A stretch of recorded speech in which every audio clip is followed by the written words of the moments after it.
ओम श्री गणेशाय नमः। श्री शिवाय नमस्तुभ्यम। नमः शिवाय। दोस्तों, आज कुछ समय मिला तो सोचा कि सावन का महीना शुरू हो चुका है, तो सावन के महीने में शिव पूजन की महिमा का वर्णन करूं।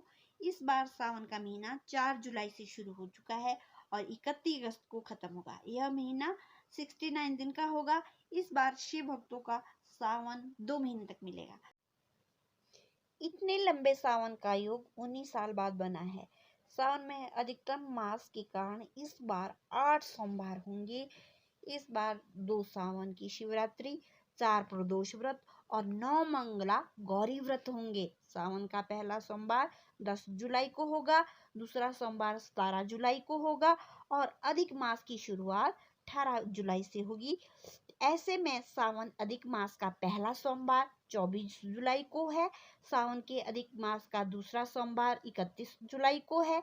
सावन अधिक मास का तीसरा सोमवार 7 अगस्त को है। सावन अधिक मास का चौथा सोमवार 14 अगस्त को है। 16 अगस्त को अधिक मास खत्म हो जाएगा। ऐसे में सावन का तीसरा सोमवार 31 अगस्त को होगा और सावन का चौथा सोमवार 28 अगस्त को होगा। सावन के महीने में ज्यादातर कुंवारी कन्या और महिलाएं व्रत रखती है।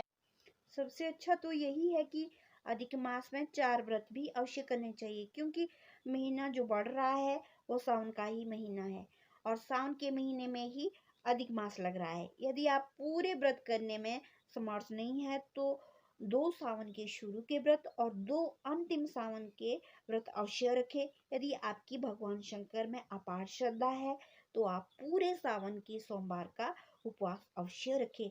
संपूर्ण सृष्टि का स्वरूप शिवलिंग है।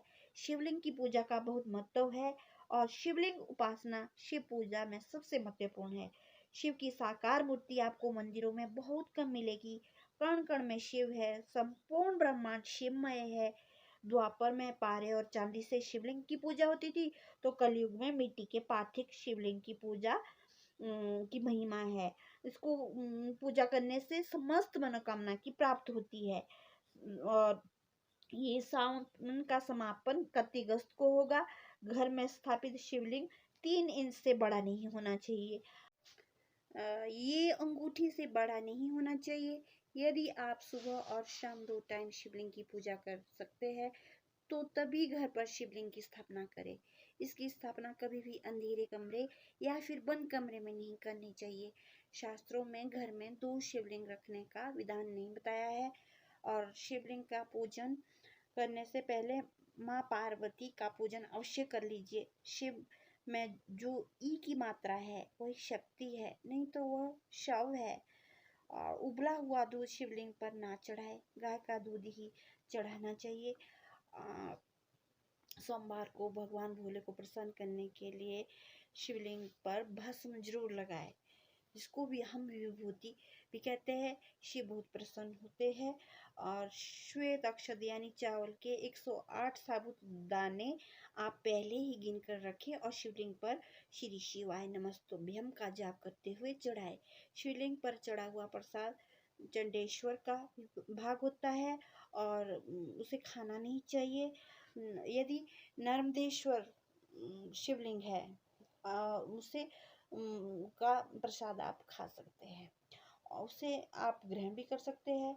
और जिस शिवलिंग के साथ शालिग्राम की पूजा की जाती है, ऐसे शिवलिंग का प्रसाद भी आप खा सकते हैं।